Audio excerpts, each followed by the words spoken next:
Namaskaram. I'm happy to be here with you today. Happy to be part of this occasion. As was mentioned several times, I've been privileged to be here at the foundation a number of times over the years, and I'm always happy to come back and to participate in some programming here when I make one of my visits to India and to Chennai. I might add that I first came to Chennai in 1982 and was at the Swami Shastri Research Institute in Mylapore studying Purva Mimamsa, and then came back in 92 and was reading Divya Prabandham with different scholars in Mylapore. And my first visit to the subcontinent altogether was 50 years ago this month. So in July of 1973, I landed in Delhi and then went up to teach school in Kathmandu for 2 years. And I mention all this only because I think it's relevant in terms of I have a status, I think, as someone who has a long connection with India, long connection with the study of Hinduism, particularly here in Chennai and Tamil Nadu. But I'm also from the outside. I'm a Harvard professor. I'm from the United States. I'm a Christian, not a Hindu. So I have this kind of insider-outsider status, which I'd be happy to talk about if seem relevant when we discuss Professor's very learned paper. I will not repeat the comments that are in the book. So these were comments that I had given to Professor Indra in the winter, and you can read them. They're not that many. I think you can read them fairly easily. So I'm making some other comments based on listening to the lecture today. The first of my comments would be that C.T. Indra a number of times said, I'm not a religion scholar, etc. I think that is an advantage, that we have many religion scholars in the room. Many of us have specific understandings from within a sampradaya, within a tradition. But C.T. Indra brings the skills of a person who knows literature, who is very attentive to economic and political issues, and who's reading a number of sources that I have never read myself. And so it's very informative bibliography embedded in the lecture of sources that often religion professors like myself, and I think many of you as well, don't actually read. And so while there's some advantage to being an insider who knows exactly the inside material, it's actually an advantage to have a different voice, a sympathetic voice, a critical voice, looking at materials from a different angle. So I commend Professor Indra for opening things up for us from a new angle that I think we can appreciate. The second point I would say is I think at the core of her essay, presentation, and the core of all that we just heard is that there is a problem of understanding history, and that there may have been a time in the past when within any of our traditions, history was, as they say, the story told by the winners, and that the people who are dominant in a culture, the people who have won the battles, write the history books. The colonial powers write the history books. History has often been told to justify not simply a reading of the past, but also an understanding of justifying the present moment, the imbalances, saying, we didn't invent it, it's all a matter of history, things just happened this way. And I think certainly one of the major developments of the 20th and 21st century is to realize that history has to be told from many different viewpoints. That there is no single dominant history, regardless of who tells it, regardless of who publishes it, but from any historical perspective, there's going to be a need for other historical perspectives too. And as Professor said at several points, you then need these different historical perspectives in argument with one another, some kind of a debate back and forth. And this is a good thing. It is not rather there is a history that's been dominant that then will be replaced by a history that is the true history and then will be done.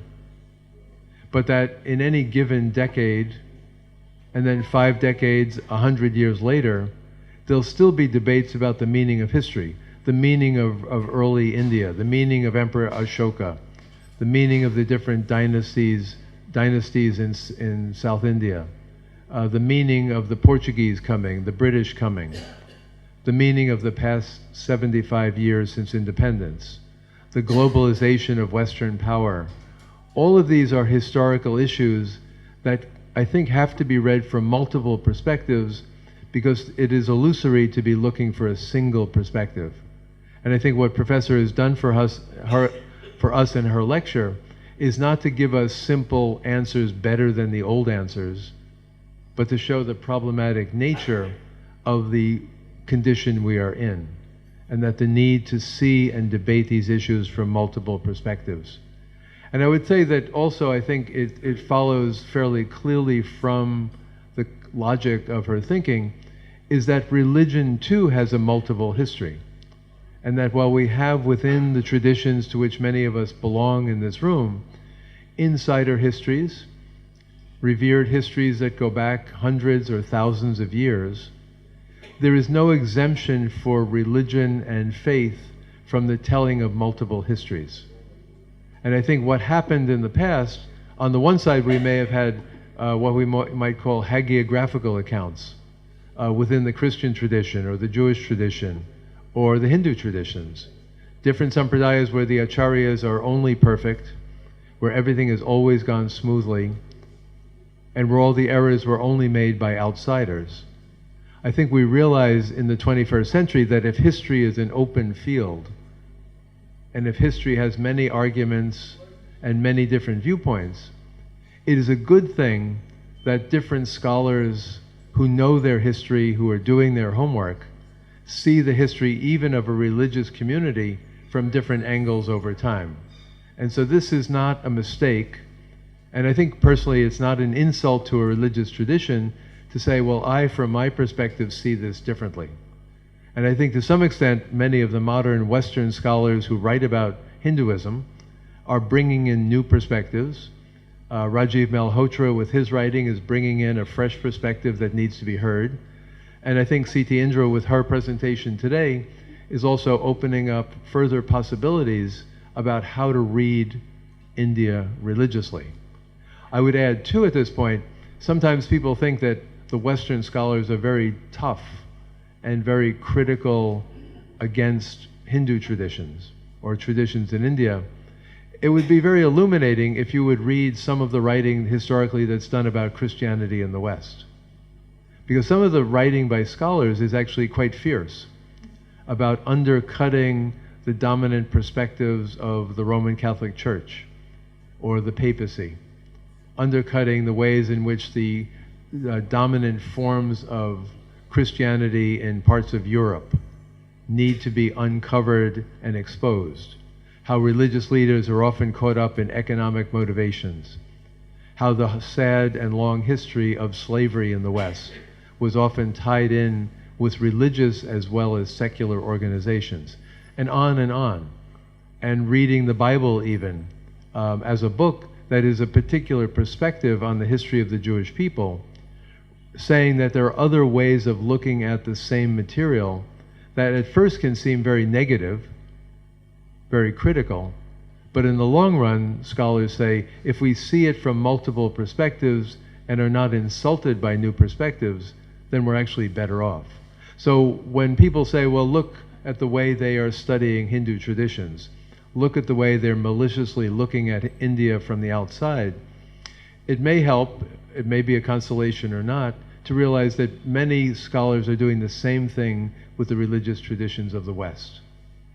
And I think it's not only targeting India, it's not targeting Hinduism, but it's a historical consciousness tied in with a certain kind of Marxist critique, issues of power, economics, dominant voices, minor voices, that I think is affecting all the ways we think about religion.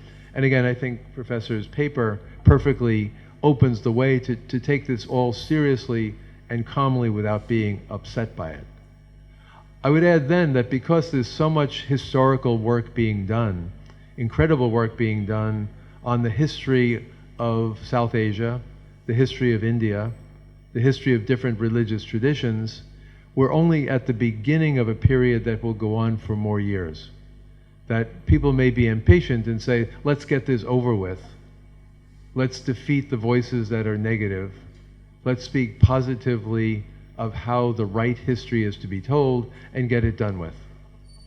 One of the advantages of Professor's paper is that she doesn't have any neat, simplistic conclusions at the end, but says these issues are live issues. And I think we have to be patient and say we're living in a time of disagreement. The world is changing greatly. Colonialism is over with, but we're living with the heritage of colonialism. India is finding herself as an independent culture, a nation, 75 years after independence. All of this will take more time. Moving then to just two more points, and then I think I'll be done. One would be the whole thing of Wokism and the whole issue related to the overly critical, the overly sensitive, the overly polite and popular way of looking, impolite and popular way of looking at cultures and religions, I think can lead to a certain kind of heated debate that we see in the West. We think of the so-called 1619 project in America about the legacy of slavery in American culture. We think of ways of reading, again, the role of Christianity in European context. Extreme sensitivity to minority perspectives comes to the fore. And whatever the majority people say, there'll always be another voice saying, but you're speaking as the dominant person. You're saying these things because you have some advantage. And so we need to be able to critique and undercut. And then others push back and saying, but all you're doing is always critiquing, always complaining, always undercutting, so that we end up not feeling any pride for our own culture. And I think there's a real truth on both sides of this, that minority voices need to be heard. Issues like colonialism and slavery need to be looked at anew without any romance or politeness, but in a fairly direct fashion. But also not in a way that makes us feel ashamed of the cultures and religions to which we belong. There has to be a both and. Honest critique and honest openness as well. And in this category, I would put the work of Rajiv Malhotra, who comes up a number of times in Professor Indra's paper, that I think on the whole his work, and she mentions this, does a serious contribution by raising questions from an Indian and Hindu perspective about how Western scholarship looks like if you are the object of it rather than the active creator of that scholarship. And over many years, over many books, Rajiv and his companions have done a job of raising inconvenient issues and opening up points of controversy that might not otherwise be raised. Now, of course, once they speak, they are not exempt from further controversy and further critique. I think it's fair enough that if somebody critiques academic scholarship, they would expect academic scholars to critique them back. If somebody complains about this university or that university or colonial readings of Hinduism, then the pushback from professional scholars needs to be expected, not complained about. And the idea that the way to honor somebody who raises new perspectives and is brave enough to put forward new views is to be able to critique them back. And rather than polemicizing or saying, if you disagree with me, you are my enemy, but rather to say in a neutral scholarly fashion, we need all these perspectives coming together. One of the things that Professor Indra points out is that there was a video book discussion of Rajiv Malhotra's latest book about, I guess, was it Snakes in the Ganges? Snakes in the Ganga, that I was part of only by Zoom because I had COVID that week, and so I was unable to come to the session live, but I answered by COVID. And I made it clear on the one level, again, appreciation of some of the issues that are being raised in this very big book.